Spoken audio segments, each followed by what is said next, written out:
Bonjour tout le monde. C'est avec un immense plaisir que je vous présente une perle aujourd'hui. C'est Marilyn Auclair. Marilyn Auclair, elle est astrologue, elle est thérapeute et coach en astrologie et elle est vraiment extraordinaire comme personne. Alors, sans plus tarder, je vous la présente.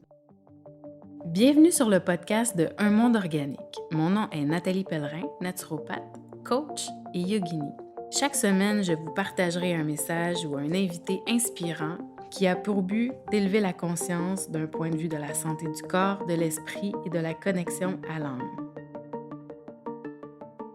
Je la laisse en fait se présenter. Bonjour Marilyn. Allô Nathalie, merci de me recevoir. Ça me fait plaisir. Dis-moi, Marilyn, là je t'ai présenté vraiment rapidement, mais parle-nous un peu de toi et de ton parcours et qui tu es. OK. Bonjour tout le monde. Comme elle l'a dit, mon nom c'est Marilyn Auclair, puis je suis astrologue. Je me spécialise en astrologie thérapeutique évolutive ainsi qu'en coaching, en astrologie de coaching.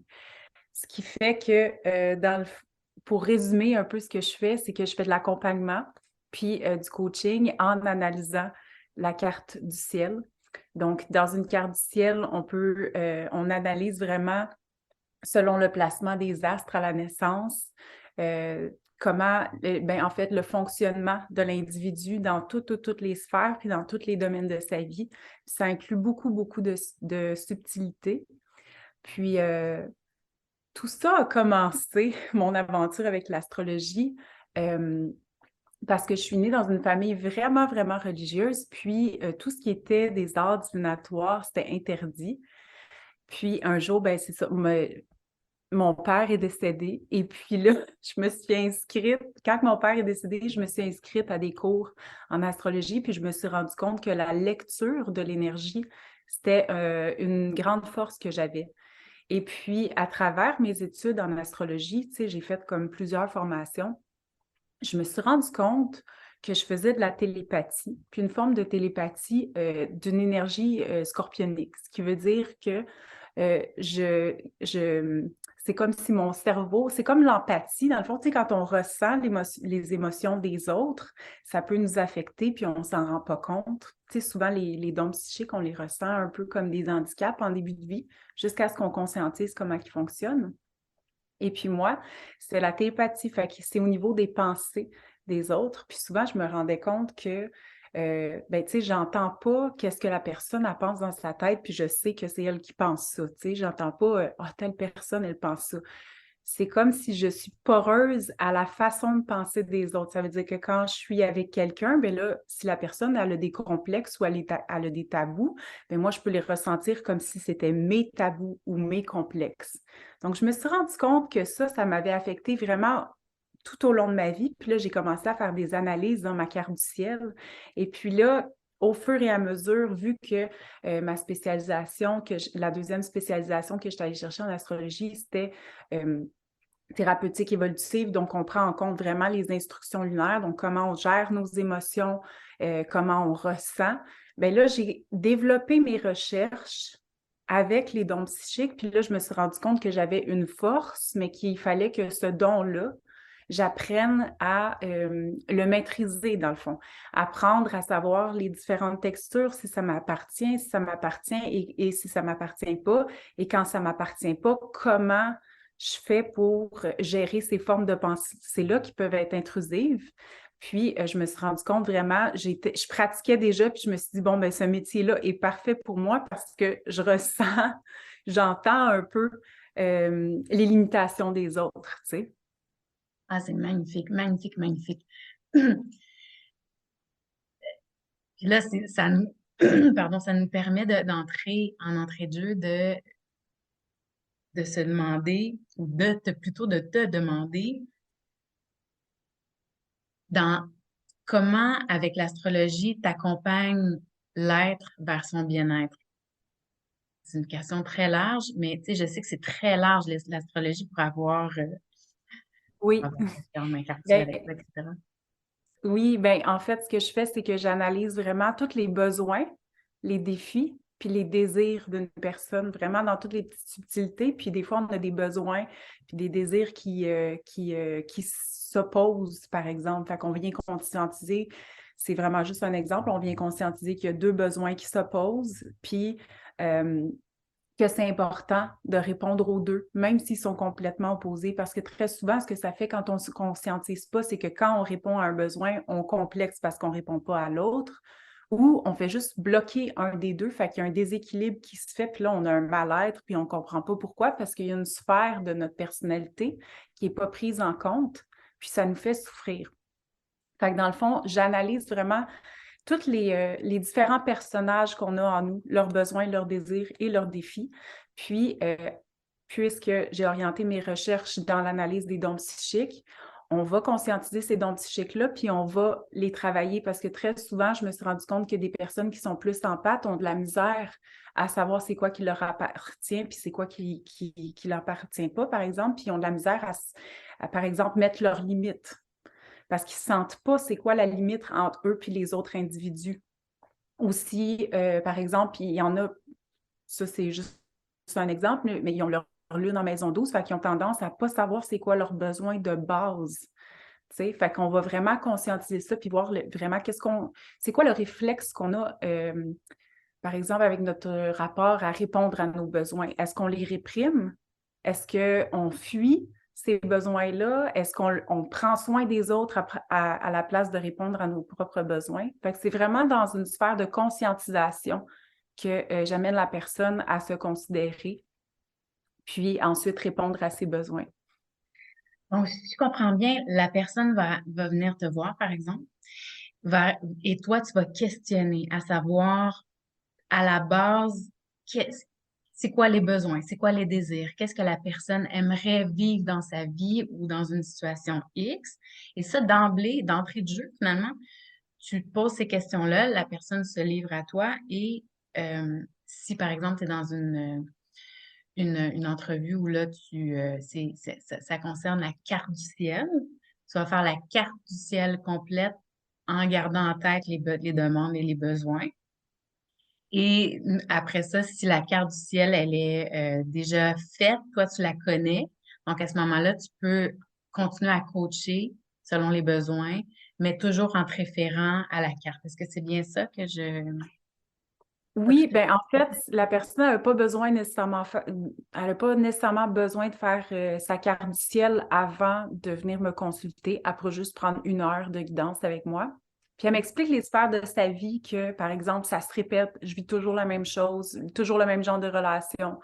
Ou, par exemple, je comprends pas qu'est-ce qui se passe en moi, qu'il y a telle situation qui arrive dans ma vie, ça me met toute anxieuse et tout. Puis dans les mots que la personne a choisi, ben, il va tout avoir une lecture. Tu sais, je vais analyser, dans le fond, quelle énergie est en train de vivre là, puis où est-ce qu'il y a un blocage.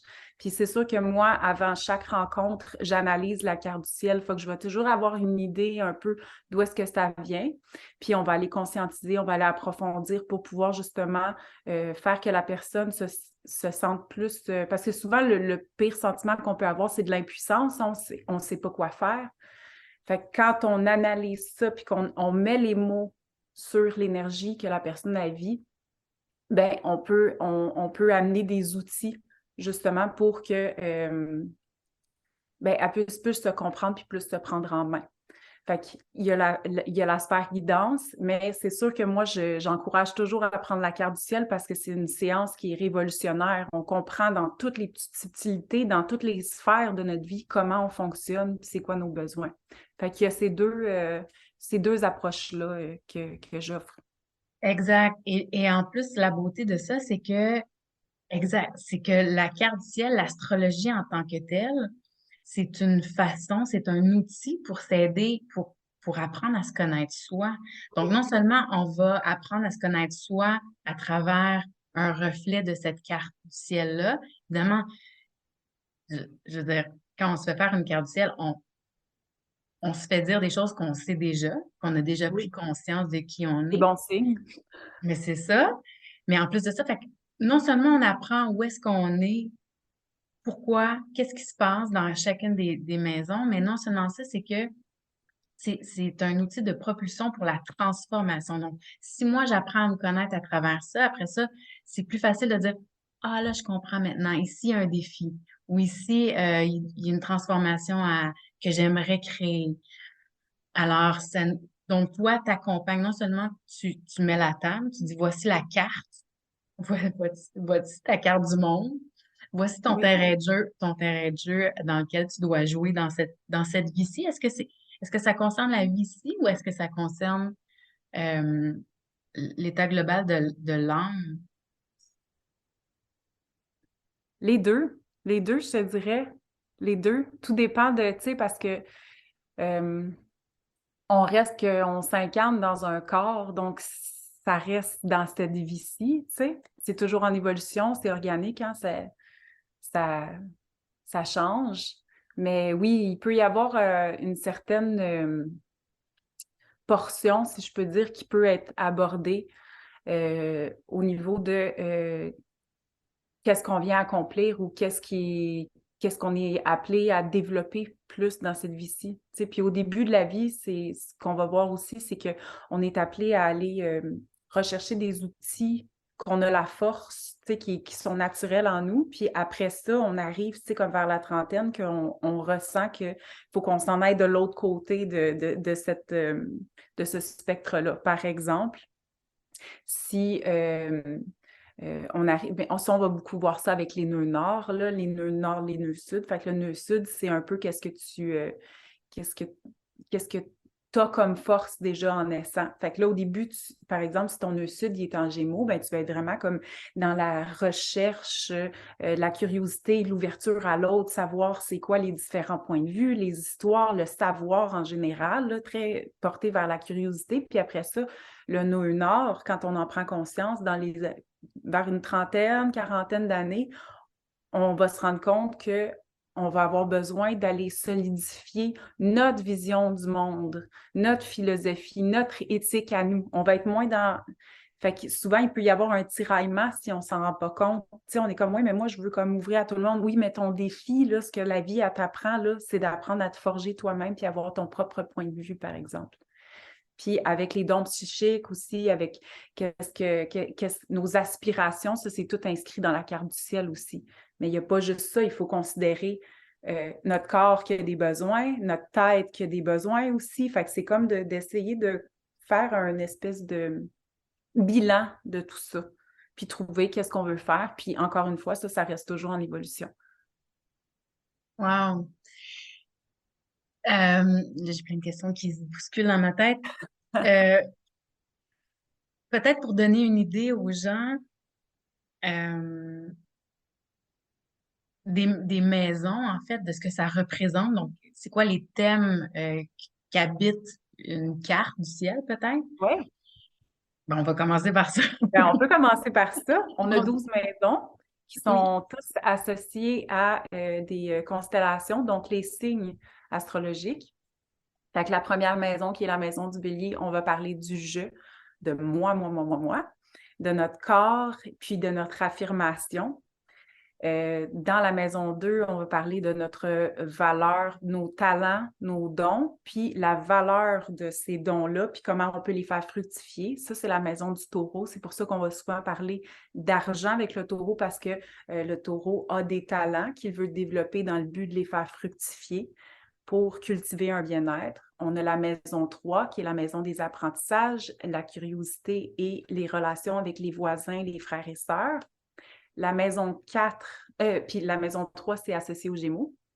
La maison 4 qui est associée au cancer, donc la famille, le foyer, toute notre relation avec notre enfant intérieur, nos besoins de base, le primaire, là, puis nos besoins affectifs, nos langages affectifs aussi, ça va se retrouver là-dedans, notre relation avec la mère. La maison 5 qui est la maison du lion, donc la maison de l'expression du cœur, comment on parle à partir de notre cœur, hein, parce qu'il y a la communication qui est la maison 3, le Gémeaux. Donc, dire des choses, planifier, transmettre un savoir, mais la maison 5, c'est vraiment moi, je me sens comme ça. Comment on se sent. Puis c'est la maison aussi de tout ce qui nous intéresse dans la vie, les passe-temps, Puis, c'est la maison de notre rayonnement, puis la maison de ce qui fait battre notre cœur, autant en amour que ce qui nous passionne dans la vie. La maison 6, qui est la maison de la Vierge, qui est une maison où on va parler des habitudes de la vie, de notre façon de travailler, c'est quoi notre rapport au travail, puis à nos habitudes, à notre hygiène de vie aussi. Tu sais, quel genre d'hygiène de vie est bonne pour nous? Qu'est-ce qui nous fait du bien? Puis il peut y avoir, ça vient toujours avec les défis aussi, puis les désirs. Ensuite de ça, il va y avoir la maison 7 qui est la maison de la balance. Donc, tout ce qui est les relations dans notre vie. Oui, les relations amoureuses, mais toute forme de relation qui est opposée, dans le fond, à la maison 1 qui est le jeu. Fait que tu as le jeu puis le nous. Puis après ça, en maison 8, la maison du scorpion, la maison des transformations, des tabous, qu'est-ce qu'on cache en nous, tous nos traumas, nos blessures, et c'est la maison de la psychologie. La maison 9, qui est la maison du Sagittaire, c'est la maison de notre philosophie, du voyage, de notre quête, de ce qui va donner du sens à notre vie. La maison 9, puis c'est aussi les études poussées. Avec le Gémeaux, c'est opposé au Gémeaux. Donc, le Gémeaux, c'est tout ce qui est notre curiosité dans toutes les sphères. Puis la maison 9, ça va être vraiment l'approfondissement de nos connaissances. Puis la maison 10, c'est la maison de la carrière, mais également de nos ambitions. Donc, quand on sort de notre foyer, qu'est-ce qu'on veut accomplir, puis quelle projection de soi on veut donner dans l'extérieur, qui est la maison du Capricorne. Et dans la maison 11, qui est la maison du Verseau, ça va être la maison de nos aspirations. C'est la maison de notre famille d'âme aussi, de notre communauté. Donc, c'est pas la famille qui nous a élevés, c'est la famille qu'on aspire à voir, notre côté marginal qui aspire à être entouré d'alliés qui nous ressemblent. Puis la maison 12, la dernière maison, qui est la maison du poisson, ça va être les sphères de la vie qui est spirituelle. Les dons empathiques aussi, les dons psychiques, la connexion. On va en retrouver beaucoup. Il va en avoir dans la maison 11 aussi, là, des astres qui sont analysés là-dedans, qui amènent des dons. Mais la maison 12, c'est vraiment tout qu'est-ce qu'on doit apprendre à lâcher prise, puis à amener à un niveau de conscience plus élevé. C'est intéressant parce que ça touche vraiment la santé puis le bien-être global. Tu sais, on parle Oui, souvent de dire, ben, OK, c'est important de prendre soin de ses relations, de sa famille, de ses amours, de la relation à soi, de son intuition, de ses aspirations, de sa vie professionnelle. oui, C'est vraiment impressionnant. Wow, oui. OK. Fait que les gens qui viennent te voir, euh, parce que, tu sais, souvent, on se dit, ah oui, ça serait le fun une gardienne, on est, tu sais, on sait pas trop dans quoi qu'est-ce On qui, se lance. dans quoi on se lance, tu sais, on se dit, ah, ça va être le fun, elle va peut-être me dire mon futur, ou, tu sais, genre, on a différentes perceptions, en fait, Mhm. c'est ça, les différentes perceptions de l'astrologie. Les gens, quand ils viennent te voir, quels sont leurs besoins de base?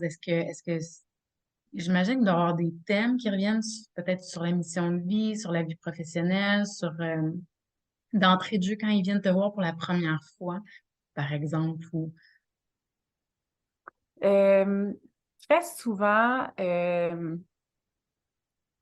et ceux qui viennent me voir, j'ai beaucoup d'empathes qui viennent me voir, sûrement parce que dans ma description de service, j'explique que j'adresse les dons d'empathie, de télépathie et tout, là, les dons psychiques. Parce que justement, ça vient avec une forme de déception, par exemple, dans le monde qu'ils sont, puis ça vient avec la frustration. Fait que c'est comme s'ils essaient de trouver une façon d'être bien, une façon d'être en paix avec leur vie, puis de comprendre pourquoi il faut. Tu sais, souvent, il y a des parties d'eux qui peuvent ne pas accepter ou ça les frustre d'être de cette façon-là. Puis, puisque j'ai une approche très scorpionique de l'astrologie, on va aller voir, dans le fond, dans le spectre euh, de ce qui, admettons, tu as la partie qui les fait souffrir, par exemple. Je dirais, ben moi, je me mets tout le temps en colère vraiment intense dans telle situation. Il y a quelque chose qui me réveille, puis là, je deviens ingérable, là, comme un volcan.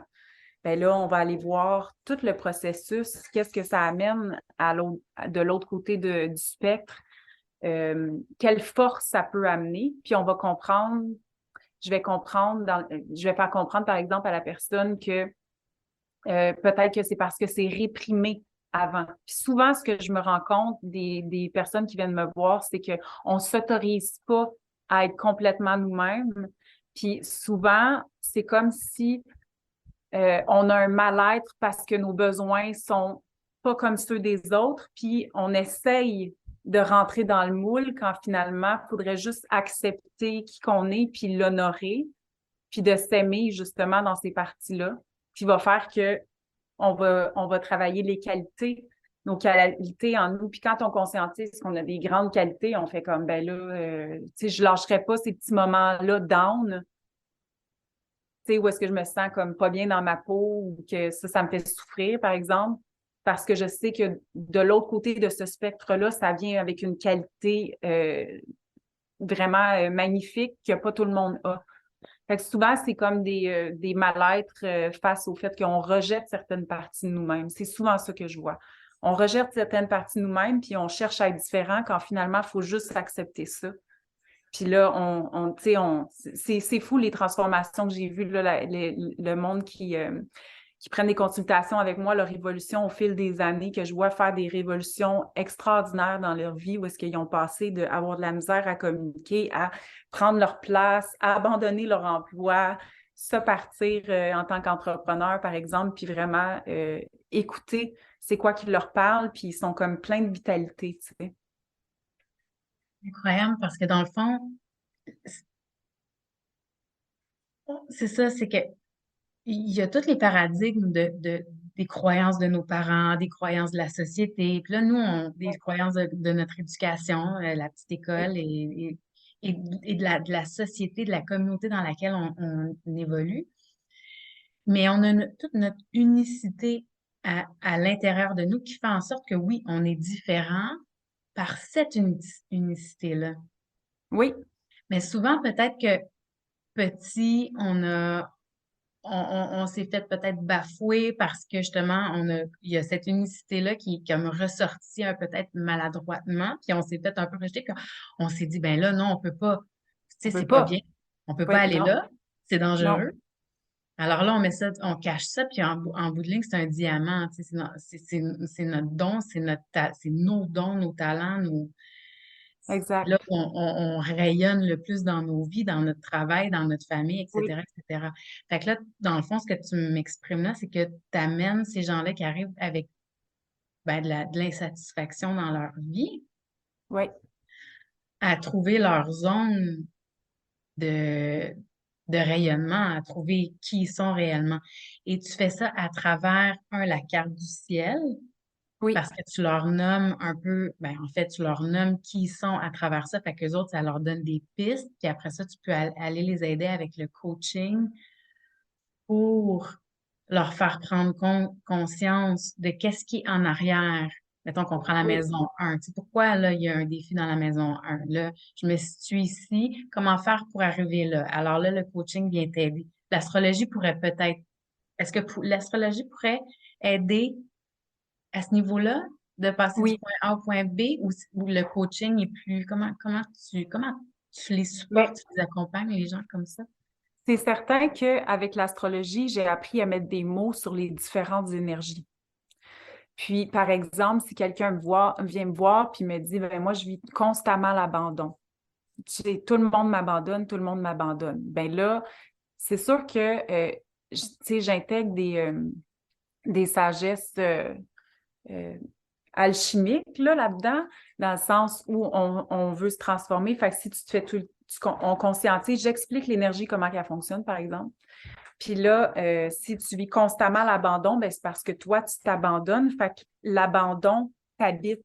Fait que tu vas reproduire ça dans ta vie jusqu'à ce que tu arrêtes de t'abandonner, que tu t'engages envers toi-même, que tu répondes à tes besoins, puis que tu ne fasses pas comme Ah, t'as faim, ben non. Fait que là, ça, c'est comme vraiment, c'est une façon qu'on s'abandonne. Fait que là, on va reproduire parce on part du fait que tout part de soi. Fait que ce qu'on vit à l'extérieur, c'est parce qu'on le vit en dedans. Fait que si tu vis tout le temps le rejet, c'est parce que tu te rejettes. Si tu t'abandonnes, si tu fais tout le temps abandonner, c'est parce que tu t'abandonnes. Fait que là, on trouve les moyens. Où est-ce que tu t'abandonnes dans ta vie? De quelle façon? Parce que c'est comme quand on doute. Tu sais, il y a une situation qui vient faire qu'on doute de soi. Ben, si on doute, c'est pas juste par rapport à un sujet. On est vraiment dans l'égrégore du doute. Ça fait que tout ce qu'on va regarder cette journée-là, on va le voir dans le doute. C'est pour ça que souvent, on pense tout va mal, tu sais, parce qu'on se sent pas bien, on se sent triste, fait que tout va nous rendre triste dans la journée. Fait que c'est vraiment de pouvoir conscientiser ça, puis répondre à notre besoin. Puis là, finalement, on va se rendre compte que, mon Dieu, je me suis tellement abandonnée. Fait que là, on va apprendre en répondant à nos besoins, on va se connaître davantage, on va savoir ce qu'on aime, puis ce qui nous attirait avant ne nous attirera plus. Fait qu'on ne va plus attirer des personnes qui vont avoir tendance à vouloir nous abandonner parce que, justement, on va se satisfaire nous-mêmes. Fait qu'on va rencontrer du monde qui se satisfont eux-mêmes, puis qui ne sont pas en attente qu'on réponde à un besoin, puis que quand ils sont tannés, ils s'en vont, tu sais. Fait que c'est vraiment comme de conscientiser, justement, à la base, là, c'est quoi le problème? Puis que c'est à l'intérieur, c'est notre relation avec nous-mêmes qui est reflétée par l'extérieur. Et c'est en lien avec des blessures. Tu sais, de ce que j'entends, c'est en lien avec la blessure de l'abandon, du Oui, rejet, oui, de la honte. de l'humiliation, de la honte. Oui, Et c'est le point de départ. Et c'est le point de départ de chacun, dans le fond. Fait qu'en bout de ligne, à chaque fois, tu sais, quelqu'un qui tourne tout le temps, puis qui arrive toujours au même résultat, oui, toujours l'abandon, par exemple, oui. ou une personne qui vivrait toujours dans le doute. Donc, ça Bien, serait quoi? ben, Ça souvent, là, serait- quelqu'un qui vit beaucoup dans le doute, c'est souvent ceux qui sont très, très empathes parce OK. qu'ils sont comme...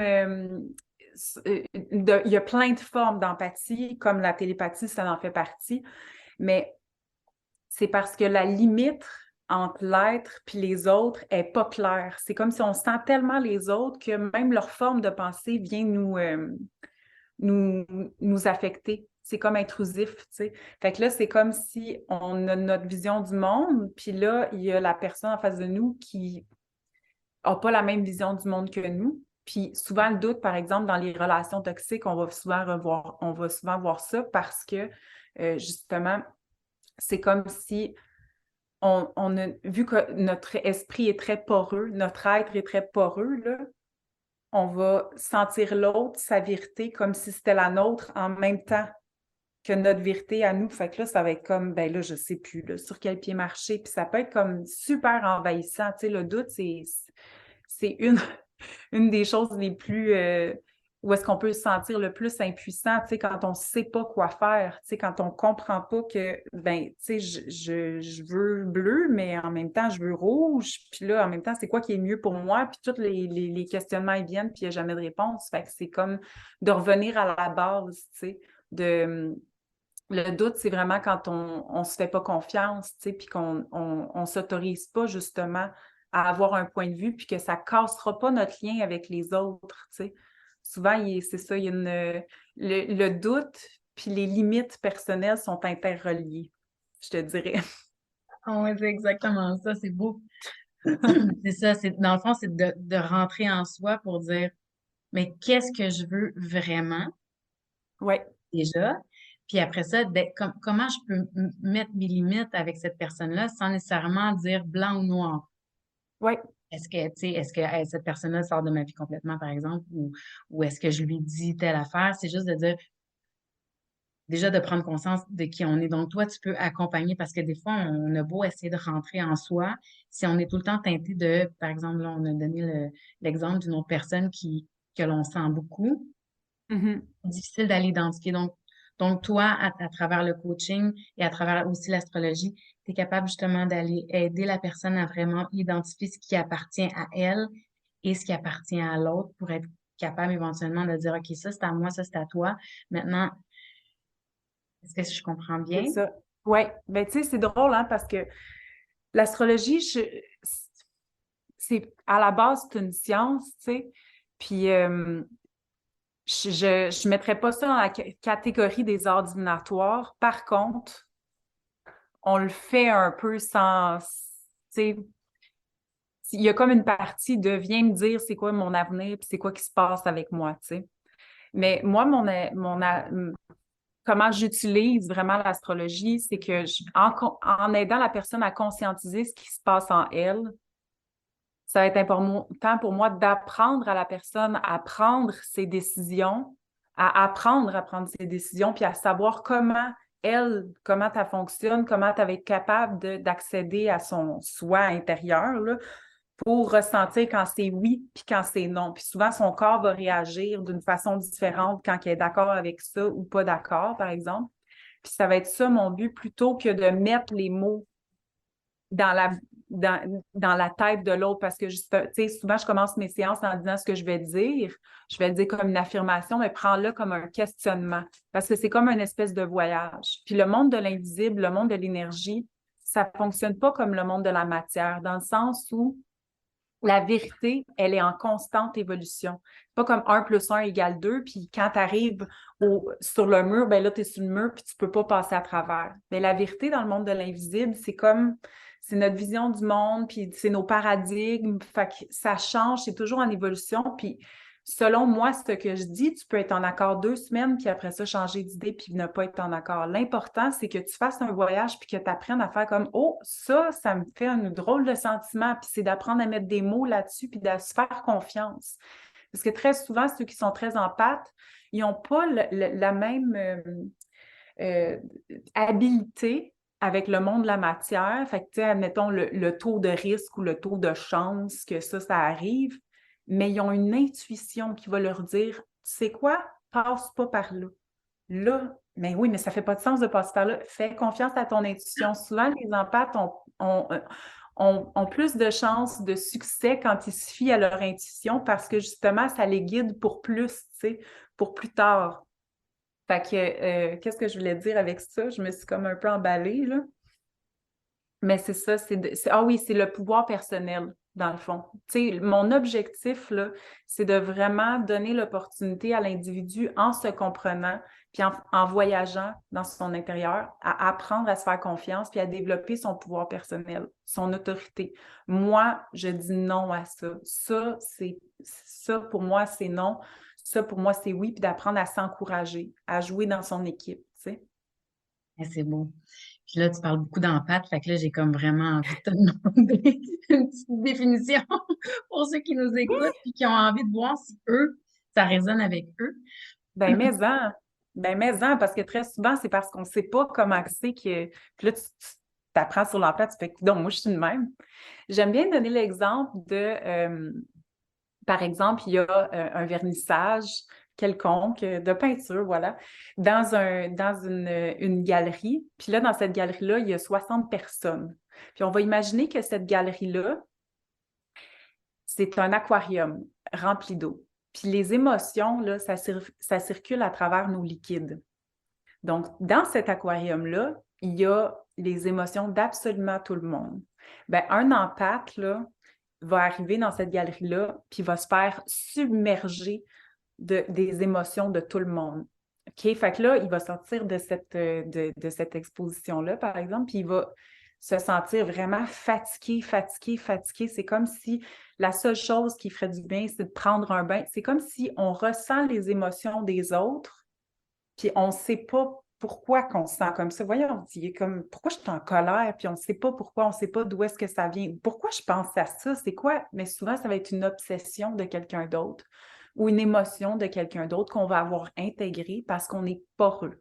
J'aime bien l'expression poreuse parce que c'est comme si, c'est ça, tout le monde, on est interreliés, tu sais. On est ensemble, puis on se ressent. Tu sais, quand quelqu'un est content, on ressent que la personne est contente. Mais l'empathe, lui, il va s'en aller, puis il va avoir encore l'émotion de la personne avec elle, avec lui. Fait que c'est comme s'il va falloir que ça vient avec une hygiène de vie qui est à développer pour pouvoir se recentrer, pour pouvoir vraiment rester dans sa bulle, puis s'enraciner. OK. Et là, ça, c'est ma prochaine question. Les gens tu sais, qui vraiment absorbent et sont poreux, Oui. comment peuvent-ils faire pour pas se laisser envahir? Est-ce que tu as des outils, des petits trucs comme ça que tu peux nous donner? Parce que je suis Ben sûre qu'il y a des gens absolument. qui doivent se demander qu'est-ce qu'on fait? Ben, l'enracinement, c'est vraiment la première chose. Je vais donner comme un truc pour comme pas se faire envahir. Puis après ça, quand on s'est fait envahir, parce que c'est sûr qu'on n'est pas tout le temps à notre top, là, tu sais, si on est comme plus fatigué, on va être plus affecté, par exemple. Puis je vais donner une solution après pour se recentrer. Mais un petit truc avant de partir de chez soi, là, de juste fermer ses yeux, puis s'imaginer qu'on a des racines qui descendent dans le sol vraiment, vraiment profond, puis de se reconnecter à soi, de sentir qu'on est vraiment comme un arbre dans le fond, puis on est enraciné dans le sol, puis qu'on n'est pas délogeable. C'est une image qui va faire que plus on va la travailler, plus on va sentir ces racines-là. Parce que souvent, quand on est en pâte, on sent qu'on flotte, puis c'est ça. On est Hein? beaucoup On plus monte dans ici, l'eau. puis là, c'est ça. Fait que l'enracinement, ça l'aide beaucoup. Écouter des mantras aussi, ça l'aide beaucoup de vraiment, tu sais, une musique qui se répète, puis qui nous recentre, puis qui nous détend, ça l'aide. Puis pour les solutions, là, tout ce qui est nature. OK? L'empathie, là, la nature, mais c'est aussi la nature comme mon corps. C'est les éléments comme le feu, par exemple. Moi, je sais, les chandelles, ça me fait énormément de bien. Être devant un feu, ça fait du bien de se mettre dans l'eau. Donc, un bain, là, c'est vraiment, c'est ça, c'est vraiment la base. Là. Si vous habitez en ville puis vous n'avez pas de nature proche, un bain, la relation avec le corps, oui, puis c'était quoi l'autre? La musique, encore. Mais tu sais, pour les empathes aussi, là, la musique, ça peut affecter beaucoup. Fait que si, admettons, tu te sens, tu sais, que t'aimes vraiment, je sais pas moi, le punk, mais que tu te sens tout le temps comme un peu agressive, ben tu sais, de te mettre un autre genre de musique, ça va venir te calmer aussi. Fait que tu sais, il faut savoir que la musique est vraiment, vraiment puissante pour nous amener dans son énergie. Puis ça, c'est pour tout le monde parce qu'on est tous en pâte à différents degrés de différentes manières. Là. Il y en a qui vont faire l'épicerie puis ils doivent son KO pendant 2 jours. Tu sais. Fait que c'est pour chaque personne. Mais la musique, c'est vraiment un outil formidable. Ça, c'est des trucs pour se grounder dans son corps. Oui, Ensuite, si justement on est allé à l'épicerie, oui. on revient déstabilisé, qu'est-ce qui se passe? Comment on fait? Ben, c'est ça, la nature. Fait que tout ce qui est les aimants, tu t'allumes une chandelle, tu te pars un bain, tu fais du yoga, par exemple. C'est comme tout ce qui est revenir, dans le fond, aux éléments. Puis OK. une marche en nature, juste marcher, c'est en relation avec ton corps. Tu respires, c'est vraiment tout ce qui c'est de base, là, vraiment tout ce qui est vraiment de base, puis de se sortir de sa tête aussi, tu sais, de respirer, d'écouter de la musique, ça va tout de suite. Moi, je me mets un mantra, puis tout de suite, je m'en vais dans une autre vibe, là. Ça me... Mais c'est ça. Fait que le truc avant, là, pour se partir dans la journée, c'est s'imaginer être un arbre, OK? Puis les racines descendent profondément. Puis il y a une médium qui m'a enseigné que dans cette pratique-là, là, de voir les racines aller dans le sol, là, c'est de se taper sa cuisse puis de voir que les racines, ils vont encore plus loin, puis ça marche. Puis des fois, c'est que je sors de chez moi, puis je vais juste me taper à la cuisse, puis là, je me sens comme plus... Puis plus on le fait, ces exercices-là, plus ça devient des rituels, puis plus l'effet, tu sais, fait que si vous commencez, là, c'est sûr, c'est plus flou, mais plus vous le pratiquez, plus le muscle devient solide. Puis ensuite de ça, si vous êtes overwhelmed par toutes les énergies, ben là, c'est de se recentrer en prenant un bain, méditant, faisant du yoga, marcher, les chandelles, puis de la musique. Wow, là, tu viens d'aider, là, tu sais, je veux dire, là, on parle d'empathie, là, mais, mais n'importe qui revient d'une journée bien stressée de travail, là, tu sais, je veux dire, ça, de l'hygiène de vie de base, tu sais, Oui, d'aller oui, marcher dans la nature, de faire de l'exercice, de méditer, de réciter des mantras pour sortir de son esprit. Parce que c'est ça, en fait, c'est que on est tellement sollicité avec cette énergie-là qui est stimulée ici, c'est de taire l'énergie mentale pour retourner dans son corps physique, puis juste comme le silence. oui, se reconnecter. Oh, wow! Là, vous avez un 360 bien-être, santé. C'est génial. Merci, Marilyn. Ça me fait tellement plaisir. Et puis, on pourrait parler comme ça pendant... Mon Dieu, oui, là, si on commence à s'approfondir dans l'astrologie, ça, c'est pas fini. Non, c'est ça, ça pourrait être... Mais, tu sais, déjà, je suis super contente parce que là, toute l'information qui a été dite jusqu'à maintenant, ça va aider les gens déjà juste avec cette information-là dans leur vie de tous les jours pendant le mois de décembre. C'est parfait.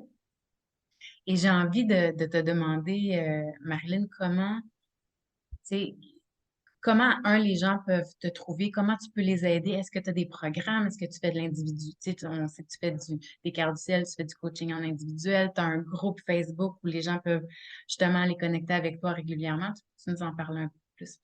Oui, ben pour l'instant, c'est ça. Toutes les 2 semaines, je fais des lives pour les nouvelles lunes et les pleines lunes pour qu'on puisse vraiment utiliser l'énergie ambiante pour se transformer puis pour vraiment se libérer de couches qui ne nous appartiennent plus. Donc, pour se rapprocher de soi puis de notre essence. Puis, ça, c'est sur Facebook. Donc, j'ai ma page Marilyn Auclair Astrologue. Puis, j'ai mon Instagram sur lequel je suis en train de travailler à donner du contenu justement pour donner des informations sur l'astrologie. Mais vraiment, présentement, je fonctionne juste en séance, donc des séances de carte du ciel, des séances de guidance qui durent 1 heure. Puis, je fais aussi de la numérologie du tarot pour voir un peu comment que dans l'année, ça va se passer dans toutes les sphères de notre vie, qu'est-ce qu'on va être appelé à développer. OK, j'ai une question. Donc, il y a la numérologie du tarot qui nous enligne sur une année, sur une Oui, période. Ça peut être sur une année, oui, ça peut être sur plus oui, court que ça aussi. oui. Bien, en fait, la numérologie que je pratique, les séances que je fais, là, c'est vraiment à partir de la date d'anniversaire, quel genre d'énergie on va vivre durant toute l'année, puis qu'est-ce qu'on va être appelé à travailler et conscientiser en nous. Parce que c'est le fun, la numérologie, pour ça, parce que on ne va pas avoir l'impression que le ciel nous tombe sur la tête, parce que ça va être vraiment tout le temps le même genre de situation qu'on va revivre pour justement développer des forces en nous.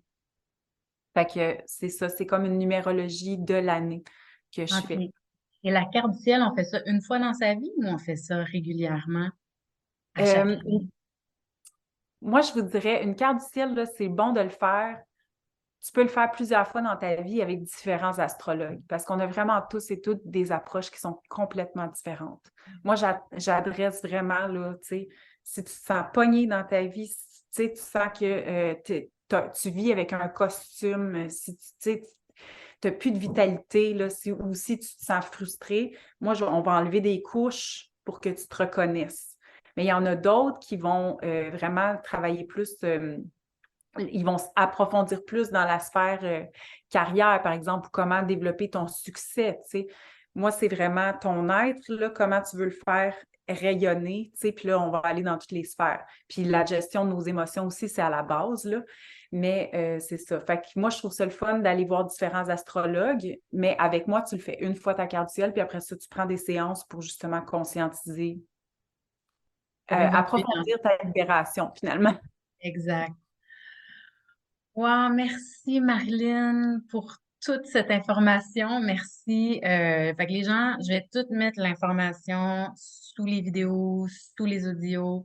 Vous allez pouvoir la trouver vers son groupe Facebook. Vous allez pouvoir lui parler à travers son groupe Facebook. C'est comme ça qu'il te rejoignent, j'imagine. Oui, Je donnerai aussi oui. toutes les informations pour qu'il te rejoigne. Et j'espère que vous avez aimé cette intervention sur l'astrologie comme une façon d'apprendre à se connaître pour mieux se transformer, pour mieux évoluer dans sa propre vie, puis à vivre une vie qu'on a envie de vivre finalement, qui nous Oui, convient avec notre couleur. oui. Magnifique.